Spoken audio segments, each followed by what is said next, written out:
The unifying theme of Scripture is the kingdom. And so when you understand that, and when the local church is built around that, because the church does not exist for the church. Far too many local churches exist for their local churches. Jesus established his church and gave his church the keys to the kingdom.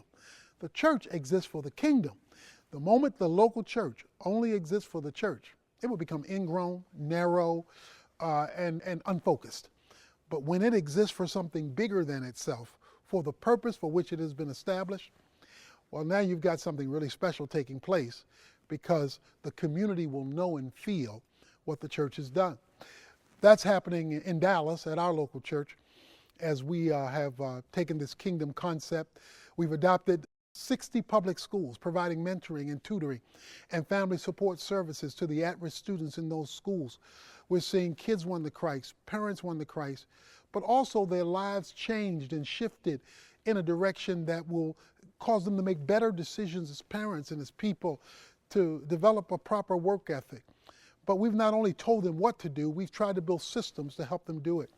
Whether it's our computer lab that will give them job training or GEDs or parenting skills, whether it's our athletic program, over 1,000 kids being mentored in our athletic program, or our summer program and the Dads Club to bring men into the fray of what it means to be a man and to take responsibility for your family. We have bought 2 shopping centers to deal with economic development in the community. And inside of that, we have placed Christian businesses like our resale store to not only generate income for the ministry, but to give us a witnessing tool through business.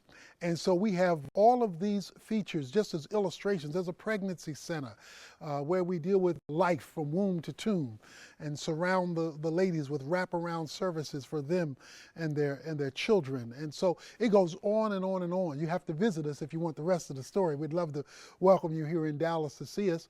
But then through the Urban Alternative, our national ministry, we've taken the principles that we have developed in our local ministry of the kingdom, of discipleship, and of outcomes, and we have transferred that to training to local churches all over America. So churches all over America, either online or through our teaching team, are learning about how to implement these principles of the kingdom in their local church, how to train their leaders, how to train their members, and then how to do their outreaches comprehensively in all these different spheres so that they can have an impact. How do you measure that? Well, certainly seeing people come to Christ and baptized is a way you can measure salvation and the beginning process of discipleship. Also, building community in the local church through small groups, through Sunday schools, but bringing people beyond the Sunday morning corporate expression into relationship with one another. So how many people are connected through the ministries that you serve or through the small groups that you have, so that people are being bonded and are being reinforced in this kingdom mindset and this kingdom concept. So we're training churches in that. We're providing resources for ministries and churches.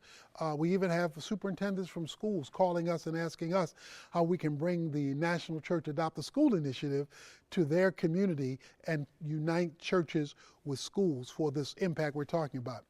You see, when you have to consider putting metal detectors in your hallway, you don't want to talk about the separation of church and state. You want to talk about help. You want to talk about who's coming alongside to strengthen our hand for impact. You see, if Jesus Christ comes back tomorrow, we don't have to worry about any of this.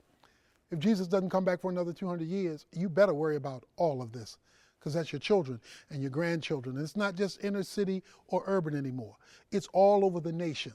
This retreat from the divine, this marginalization of God and his Christ is all around us. So it's time to take a stand. This is not a time for private Christianity. This is not a time for spiritual CIA representatives or covert operatives only. This is a time to go public and make it clear where we stand and in whom we believe. And that's not just generic God.